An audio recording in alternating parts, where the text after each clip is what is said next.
ఈ ప్రపంచంలో ఎంతోమంది విజేతలు. కానీ అంతమంది విజేతలకు కూడా కొన్ని క్వాలిటీస్ కామన్‌గా ఉంటాయి. అటువంటి క్వాలిటీస్‌ని ఇంకల్కేట్ చేసుకున్న ప్రతి వ్యక్తి కూడా ఖచ్చితంగా విజయం సాధిస్తాడు. మిత్రమా, ఈరోజు వీడియోలో మనం ప్రతి విజేతల నుంచి కూడా మనం కామన్‌గా తీసుకున్న 6 క్వాలిటీస్ గురించి డిస్కస్ చేద్దాం. Hello friends, this is Naveen Chanuri. Welcome back to my channel. ఈ 6 క్వాలిటీస్‌లో ఫస్ట్ క్వాలిటీ డిటర్మినేషన్, అంటే సంకల్ప దీక్ష. నీకు ఒక పని చేయాలంటే ఆ పని గురించి ఎంత దృఢమైన సంకల్పం ఉండాలంటే, ఏ విధమైనటువంటి ఫెయిల్యూర్ నువ్వు ఎన్ని సార్లు ప్రయత్నించినా కూడా నీ సంకల్పం మొక్కవోని దీక్షతో ఉండాలి.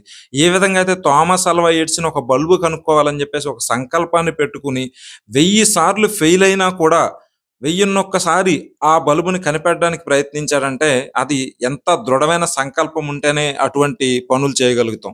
సో మనం ఒక లక్ష్యాన్ని పెట్టుకున్నప్పుడు ఆ లక్ష్యం దిశగా ఎంతో దృఢమైన సంకల్పంతో ఖచ్చితంగా నేను ఈ గోల్‌ని సాధించి తీరాలి అనేటువంటి సంకల్పాన్ని మనం పెట్టుకున్న రోజు విజేతగా నిలిచే అవకాశాలు ఎక్కువగా ఉంటాయి.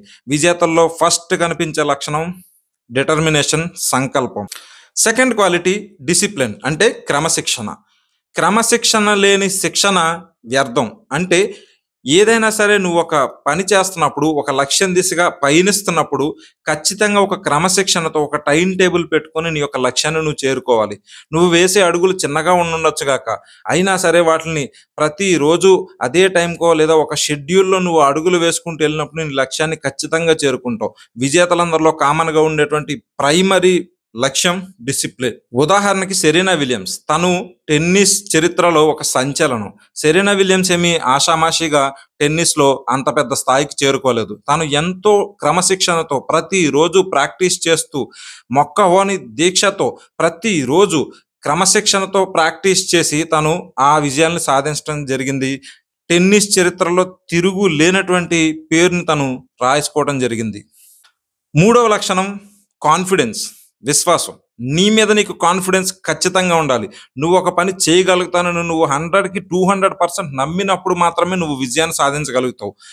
ఏ విషయమైనా సరే నువ్వు సాధించాలనుకున్నప్పుడు అది నేను చెయ్యగలను అనేటువంటి కాన్ఫిడెన్స్ ఉన్న రోజు మాత్రమే నువ్వు విజయానికి అర్హుడు అవుతావు. ఎందుకంటే ఒక ఎగ్జాంపుల్గా మనం తీసుకోవాలంటే స్టీవ్ జాబ్స్ అనే వ్యక్తి యాపిల్ సామ్రాజ్యాన్ని స్థాపించిన తర్వాత యాపిల్ ఫోన్ని ఎంత కాంపాక్ట్ సైజ్, అంటే ఎంత చిన్న సైజులోకి తీసుకురావాలని ట్రై చేశాడంటే, ఎంత సైజ్ తీసుకొచ్చి వాళ్ళ సైంటిస్టులు, చీఫ్ ఇంజనీర్స్ అంతా కూడా స్టీవ్ జాబ్స్ దగ్గరికి వచ్చి ఇదిగోండి డిజైన్ అంటే దాన్ని వాటర్లో వేసి చూడండి వాటర్ ఇందులోకి వెళ్తుంది కాబట్టి ఈ స్పేస్ కూడా ఇంకా ఆప్టిమైజ్ చేయగలం మనం, ఖచ్చితంగా చేయండి అని చెప్పేసి వాళ్ళతో రీడిజైన్ చేయించి ఆ ఫోన్ని కాంపాక్ట్ సైజులోకి తీసుకొచ్చి వరల్డ్లో one of the finest engineering మార్వల్గా ఐఫోన్ నిలబెట్టాడంటే అతని కాన్ఫిడెన్స్ ఏ లెవెల్లో ఉంటుందో మీరు ఆలోచించండి. సో విజేతలకు ఉండాల్సినటువంటి మరొక లక్షణం కాన్ఫిడెన్స్. ఆ కాన్ఫిడెన్స్ ఉంటేనే you are even eligible for your success. నాలుగో క్వాలిటీ రెసిలియన్స్, అంటే స్థితప్రజ్ఞత.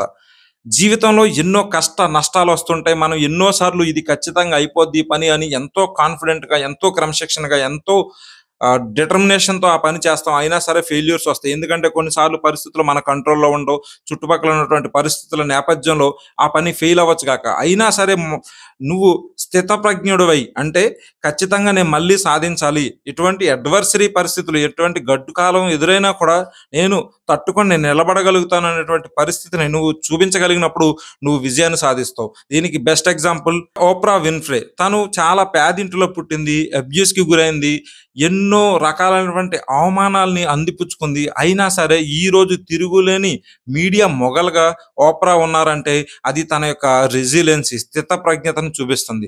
మిత్రమా, స్థితప్రజ్ఞత అనేది జీవితంలో చాలా ఇంపార్టెంట్. అన్నిసార్లు మనం అనుకున్నట్లుగా ఫలితాలు రావు.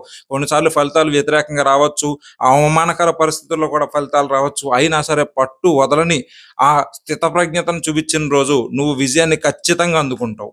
ఐదవ లక్షణం అడాప్టబిలిటీ, అంటే అనుకూలత. పరిస్థితులకు తగ్గట్టుగా కూడా మన యొక్క ఆ ప్రిపరేషన్ని కానీ, మన యొక్క ఆ గోల్ ఓరియంటేషన్ కానీ మనం చేంజ్ చేసుకుంటూ ఉండాలి. అంతే తప్ప లేదు నేను వెళ్ళే దారే కరెక్టు, నీ లక్ష్యం కరెక్ట్ అయి ఉండొచ్చు కాక, కానీ నువ్వు వెళ్ళే దారి తప్పై ఉంటే, సగంలో నువ్వు రియలైజ్ అయి ఉంటే ఖచ్చితంగా నువ్వు మారి నువ్వు కరెక్ట్ దారిలో వెళ్ళిన రోజు ఆ అడాప్టబిలిటీ నీకు ఉన్నప్పుడు నువ్వు విజయాన్ని త్వరగా చేరుకుంటావు. లేదంటే రాంగ్ రూట్లో వెళ్ళిపోయి ఆ ఎండకి వెళ్ళిన తర్వాత లక్ష్యం పెట్టుకున్న దానికి నువ్వు సాధించిన దానికి డిఫరెన్స్ ఉన్నప్పుడు ఆ మిస్ మ్యాచ్ వస్తది కాబట్టి నువ్వు ఎంత త్వరగా రియలైజ్ అయ్యి, ఎంత త్వరగా అడాప్ట్ అయ్యి నీ యొక్క లక్ష్యాన్ని చేరుకుంటావో అదే నీ యొక్క గెలుపుకి నాంది. వీటిలన్నిట్లికన్నా కూడా టాప్ క్వాలిటీ ప్యాషన్. ఇది last but not the least quality. అంటే అభిరుచి. నువ్వు ఎంచుకున్న లక్ష్యం మీద నీకు ఖచ్చితంగా ప్యాషన్ ఉండాలి. ఆ లక్ష్యం నీకు అందంగా కనిపించాలి. ఆ లక్ష్యం మీద నీకు ఎంత ఇష్టం ఉండాలంటే నీ మీద నీకు ఎంత ఇష్టం ఉందో అంతకు మించిన ఇష్టం నీ యొక్క లక్ష్యం మీద ఉండాలి. అంత అభిరుచి ఉన్న లక్ష్యాన్ని నువ్వు చూస్ చేసుకున్న రోజు మాత్రమే నువ్వు విజయాన్ని త్వరగా చేరుకోగలుగుతావు. ఈ 6 లక్షణాల్లో కొన్ని లక్షణాల్ని 50% అంటే 50% లక్షణాలని మీరు అలవాటు చేసుకోగలిగితే ఖచ్చితంగా విజేతలు మీరే. మిమ్మల్ని ఆపే శక్తి ఈ ప్రపంచంలో ఎవరికీ లేదు. మిత్రమా, విజేతల నుంచి మనం నేర్చుకున్న కొన్ని క్వాలిటీస్‌ని మనం ఇంప్లిమెంట్ చేసుకోవడానికి ట్రై చేద్దాం. ఖచ్చితంగా విజయాన్ని సాధిద్దాం.